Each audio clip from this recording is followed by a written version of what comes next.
All right, welcome. Today, we're going to peel back the curtain on this huge, kind of invisible system that shapes, well, pretty much everything you touch and every decision you make. We're talking about globalization, and we're going to break it all down into 5 simple flows. Okay, just for a second, I want you to look at your smartphone. Seriously, it was probably designed in California, right? But the parts from South Korea and Taiwan, it was put together in China with minerals that were mined in Africa, all running on software coded by teams scattered across Europe and India. That little device in your hand, it's like a perfect miniature of this massive global system. So the question is, how did this incredible global dance even happen? Well, the one-word answer is globalization. It's this super complex process that's been weaving our world closer and closer together for decades. It's the reason that phone even exists. But here's the thing. Globalization isn't the engine, it's the result. I know, globalization can feel like this big, vague buzzword. So to really get it, we need to pop the hood and see what's making it run. See, at its heart, globalization isn't just one thing. It's actually a series of really powerful, fundamental flows that connect the entire world. Here's a great way to think about it. These flows are basically the circulatory system of our global economy.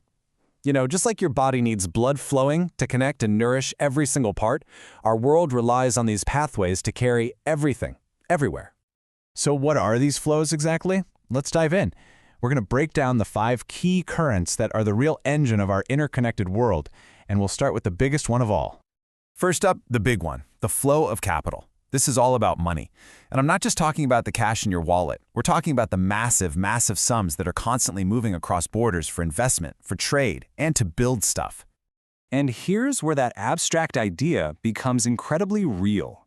Let's say a German car company wants to grow into the US market. So it moves $1 billion. That's the capital flow. And poof, suddenly a brand new factory appears in South Carolina. That single financial move can create thousands of jobs and completely reshape a local economy. That's the power of capital in action. But you know, it's not just money that's on the move. Our second flow is all about people. We're talking about the flow of labor. And this has changed so much because it's not just about physical migration anymore. It's also about the movement of skills themselves. Yeah, this isn't just about someone getting on a plane or for a new job. Today, a tech company in, say, Toronto can tap into this amazing talent pool in Lagos.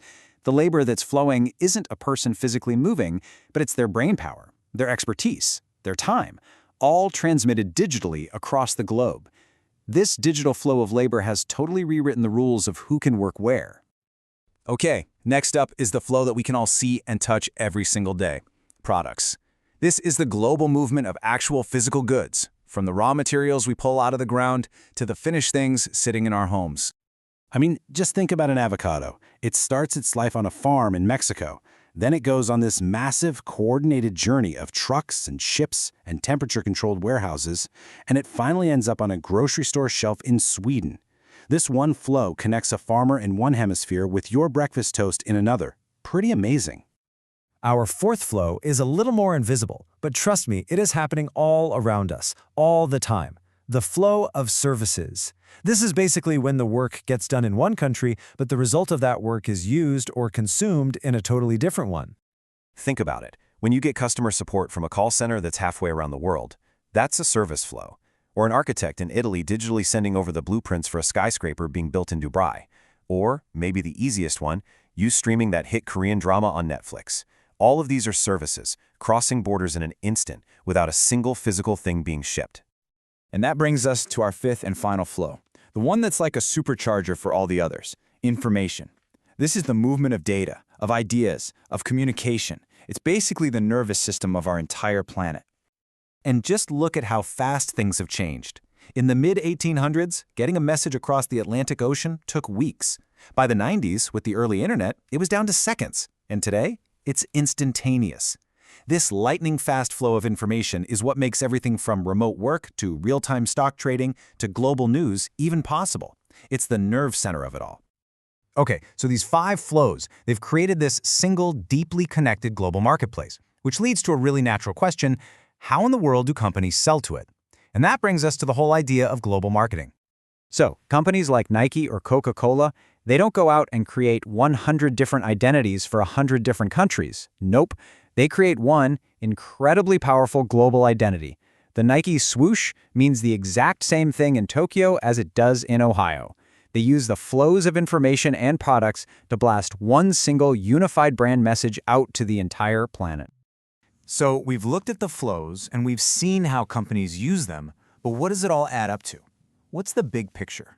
Well, when you zoom out, you start to see that all this interconnectedness has created brand new global patterns for how we make things, how we move things, and how we buy things.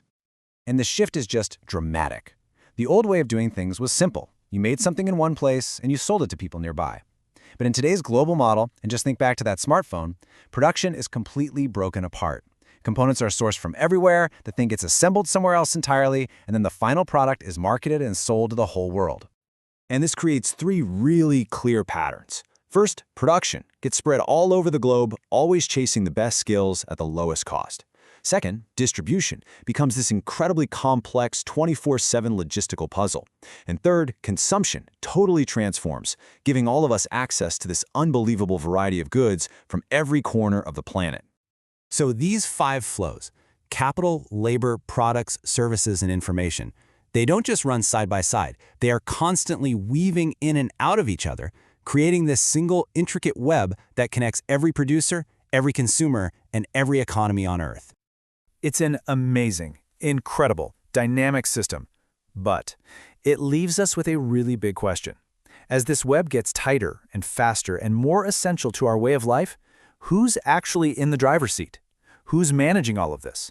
Who sets the rules? And what happens when one of those critical flows gets shut down? That is definitely something to think about.